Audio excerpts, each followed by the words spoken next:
Elias had repaired so many plasma conduits on Lyra 9 that he sometimes dreamed in flickering blue. The station itself hummed like a giant, slightly neurotic cat, vibrating, overheating, and occasionally making noises that engineers insisted were normal, though no one ever explained what normal meant for a structure older than half the station crew. His shift had barely begun when he heard the telltale metallic whine that meant the cleaning drone was stuck again, probably trying to philosophize with the airlock. It had recently discovered metaphors, which everyone agreed was a mistake. He redirected it down the corridor with a sigh and continued on his way, unaware that the moment he rounded the next corner, his morning would change permanently. Sarah Loon was there again, standing in that very precise Iridian posture that made her look as if gravity itself treated her with special respect. Her long ears rose and fell with small, delicate twitches, tiny, involuntary admissions of her mood. Today they flickered with a kind of focused curiosity as she examined the console panel, which would have been impressive if said panel weren't currently offline, smoking faintly and emitting sparks that looked like tiny fireworks celebrating poor life choices. Elias cleared his throat and wondered, briefly, why his voice always decided to crack in her presence like he was a teenager again. "Careful with that one," he said. "It bites." She turned, studying him with those crystalline eyes that reminded him of deep-water biolights. "Your machines possess aggression. Only when they're under-caffeinated," he said, and then instantly regretted it, because explaining caffeine dependency to an Iridian had taken him 3 lectures last week. But Sarah Loon's ears lifted in that soft, upward arc he'd learned meant amusement. "I see. Then we proceed with caution." He knelt beside the console, grateful for something to focus on besides the way her presence made his pulse behave like a faulty thruster. "Did it overload again?" he asked. "It emitted a sound like a wounded meteor," she replied, and then it died dramatically. "That fits," he muttered, prying open the casing. Inside, the components looked like someone had attempted to cook them. Badly. Sarah Loon knelt beside him, and he felt rather than saw the moment her long ears brushed the air near his shoulder. She was close enough that her faint crystalline scent, cool, like starlight on metal, slid into his senses. His heart jumped. Her ears twitched in surprise, responding to the spike in his heartbeat with impeccable honesty. He pretended not to notice. She watched his hands move over the panel. "You have remarkable precision," she said. "That's just polite talk for your hands are shaking, isn't it?" Her ears dipped. "No. If they were shaking, I would respectfully inform you. Iridian candor requires absolute truth, even when inconvenient. And here I was hoping you'd lie to me just a little." "We do not lie," she said earnestly. "But I can refrain from describing the way your heartbeat just accelerated." He coughed. "Right, that, yeah, must have remembered I left tea boiling in the workshop." "You are nowhere near the workshop." "Exactly," he said, nodding with false wisdom. "That's why I'm panicking." Her laughter shimmered, a soft resonance that felt like standing too close to a vibrating star crystal. Elias hadn't realized how much he'd missed that sound until it filled the corridor again. When he finished repairing the console, the display rebooted with a triumphant chirp. Sarah Loon tilted her head, watching the lights dance across the surface. "Your machines express much emotion," she said. "That one, total diva." She considered this seriously. A diva is desirable, yes. Only when they don't explode. Her ears folded in thought. That is reasonable. He closed the panel and stood. For a moment, neither moved. The station thrummed softly around them, the recycled air warm, the overhead lights flickering with their usual indecision about whether they wanted to function today. Elias felt the familiar nervous tug in his chest, the one that had been growing since the day he'd met her. She was unlike anyone on the station, calm, precise, breathtaking in ways that made him forget how human lungs worked. And those long ears, expressive and impossible to ignore, had become his favorite accidental confessions. He reached into his pocket, fingers brushing the little kinetic charm he'd been crafting for days. Scrap metal polished smooth, 3 tiny rings orbiting each other when tapped. Simple, yes, but somehow meaningful. He didn't know why he'd made it. Or rather, he knew exactly why, but refused to say it out loud to himself in case that made it real. He hesitated. Should he give it to her? Was this the moment? The cleaning drone whizzed by, paused, and blurted. Emotional tension detected. Elias kicked it gently and it fled. Saraloon watched him with curious calm. Is something troubling you? He swallowed. No, just thinking. His hand tightened around the small charm in his pocket. Not yet, he told himself. Not here in a hallway that smelled like overheated circuitry and existential dread. But as her ears lifted in a small, hopeful arc, he felt the decision settle quietly in his chest. Soon. Very soon. And somewhere deep in Lyra 9, a plasma conduit sparkled with the precise kind of dramatic timing that always preceded trouble. Elias hadn't planned for the moment to happen in the hydroponics bay. Of all places, surrounded by glowing nutrient tanks and tomatoes that had achieved questionable sentience. But fate, or the station's chaotic scheduling system, had guided him straight into the drifting mist of plant vapor, where Saraloon stood cataloging leaf patterns with the serene intensity of someone auditing the universe. Her long ears twitched in gentle rhythms as she worked, catching the faint hum of machinery and the soft drip of condensation. He watched her for a breath longer than he should have, then cleared his throat and instantly regretted how loud it sounded. Half the tomatoes turned to look at him. So did she. Elias, she said, her voice warm with recognition, you appear conflicted. I'm not conflicted, he said. I'm just deciding whether this is a reasonable place to be nervous. Are you nervous, often in agricultural environments? Only when the tomatoes stare back. Saraloon glanced at the nearest cluster. Their vines swayed in what suspiciously resembled agreement. Her ears lifted slightly. I believe they like you. That makes one of us, he muttered, hand sliding into his pocket where the kinetic charm rested like a tiny metallic heartbeat. Today was the day. Maybe, probably, unless he chickened out again. She stepped closer, close enough that her luminescent freckles caught the blue glow of the nutrient lights. Your pulse is elevated, she said softly. Is something wrong?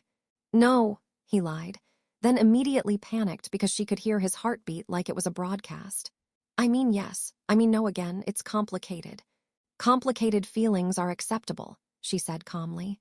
Iridians experience them frequently, usually around dessert. He barked out a nervous laugh. Yeah, it's like that. Her ears flicked. Then what troubles you? He inhaled slowly. This was it. No more stalling. No more pretending the charm was just a random thing he'd made because boredom was fatal on Lyra 9. He pulled it from his pocket and held it out between them. 3 small rings orbiting each other with a faint magnetic pulse. Simple, handmade, imperfect, yet somehow it felt like more than the sum of its parts. I made this for you, he said, his voice steady only because it had realized running away was impossible in low gravity. Saraloon's eyes widened, not dramatically, but enough that her pupils shimmered with shifting starlight.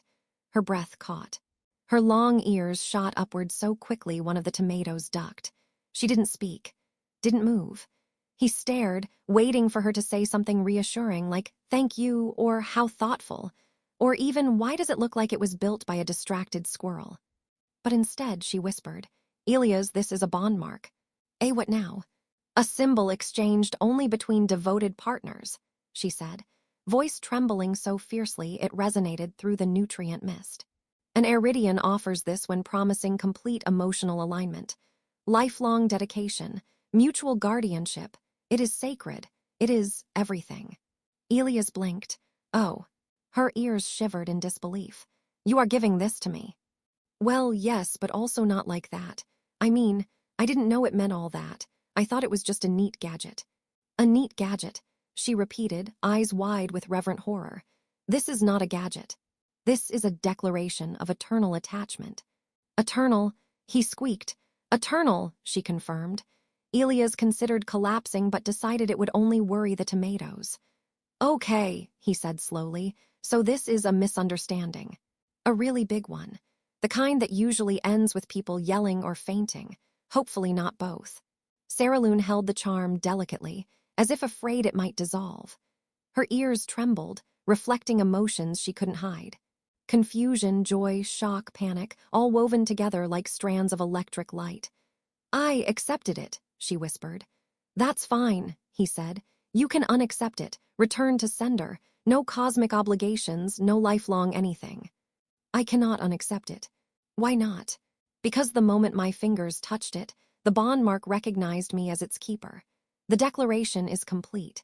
Elias stared at the charm, then at her, then at the charm again. Your culture really doesn't have a return policy, does it? She shook her head solemnly. No. Silence settled between them, thick, humming, absurd. A cleaning drone drifted into the room, scanned them, and loudly announced, "Relationship status." Confirmed. Elias threw a tomato at it.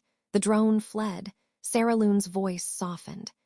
Elias, I believed you understood the meaning. When you offered it, my mind raced with the certainty that you had chosen me, that you wished for us to be aligned. I didn't know, he said, rubbing his face. But I didn't give it lightly either. I made it because you matter to me. A lot. I just didn't know it translated to eternal cosmic devotion.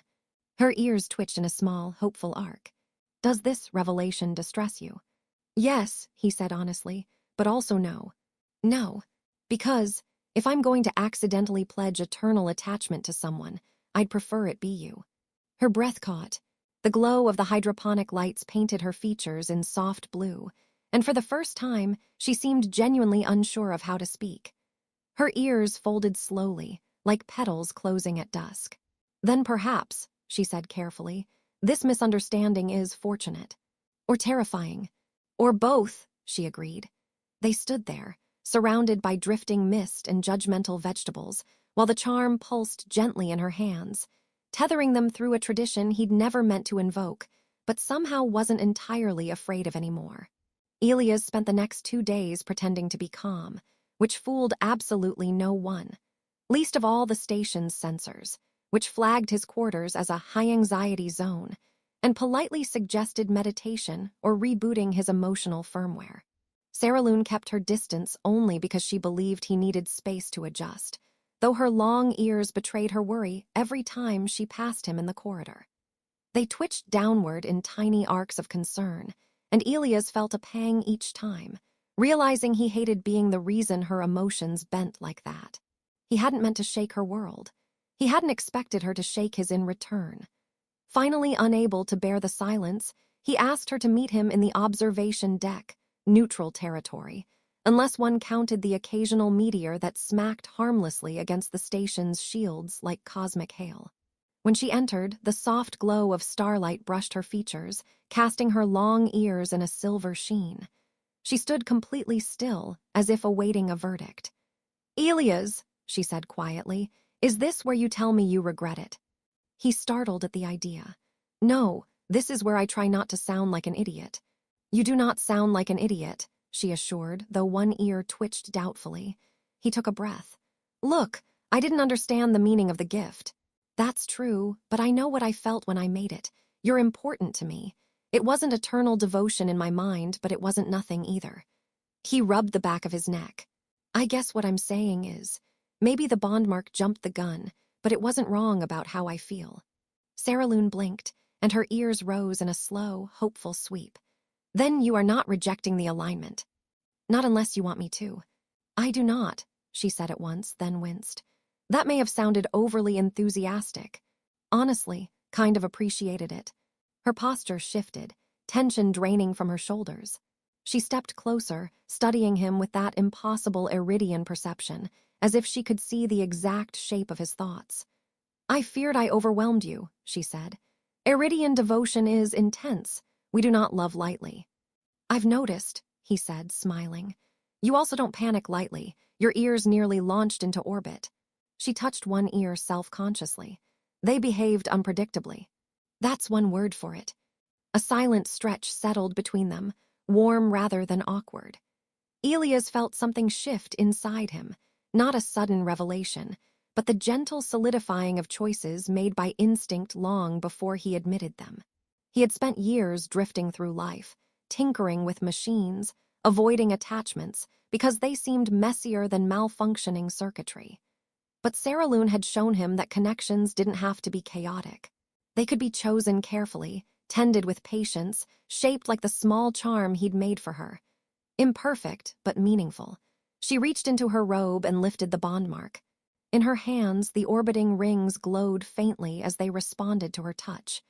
"Now that its meaning is clear to you," she said, "I ask again, do you still wish me to keep this?" Elias stepped closer, until the rings reflected in his eyes. "Yeah," he said softly, "I do." The kinetic charm pulsed, a warm thrum that traveled through her palms and into his chest, as if acknowledging the clarity between them. Saralune's breath shook, the crystalline tone of her voice softened by emotion she no longer tried to hide. "Then the alignment is honored," she whispered, "not by accident but by choice." A cleaning drone drifted in, scanned them, and announced, "Relationship status, official. Please do not attempt to hide this from management." Elias shoved it aside. Saralune laughed, bright, melodic, full. He realized he could get used to hearing that every day. They walked along the observation deck, watching distant nebulas swirl in colors that defied human naming. Saralune spoke about Iridian customs, gently explaining how she feared she had burdened him. Elias admitted he'd been more overwhelmed by his own expectations than by hers. They shared quiet jokes about tomatoes with delusions of grandeur and the station's chronic inability to not explode. Slowly, the weight that had pressed on them both dissolved into something lighter, easier, like gravity loosening its grip. When they reached the viewport's edge, Saralune halted and looked at him with a softness he hadn't seen before. "Elias," she said, "may I ask something personal?" "Sure. What did you intend the gift to mean?" He hesitated, not out of fear, but because honesty felt heavier now, more sacred. "I think," he said carefully, "I made it because some part of me hoped you'd see how much I care. Even if I didn't know the cultural meaning, I meant it in my own." Her ears rose in a warm, slow bloom. She stepped close, her forehead nearly touching his. "Then our meanings meet," she murmured. He didn't need translation for that. Outside, a meteor drifted lazily past the shield, scattering sparks like celebratory fireworks. Elias exhaled, feeling for the first time in years like he wasn't drifting aimlessly in space. He'd found something solid. Someone whose presence anchored him more than any gravity system ever could. Saralune reached for his hand, her fingers cool and steady. The kinetic charm glowed between them. "Shall we face the universe together, Elias?" He squeezed her hand, smiling. "Yeah, let's give it a shot." And the station hummed around them, not broken or whining for once, but harmonizing, soft and steady, as if Lyra 9 itself approved of the alignment.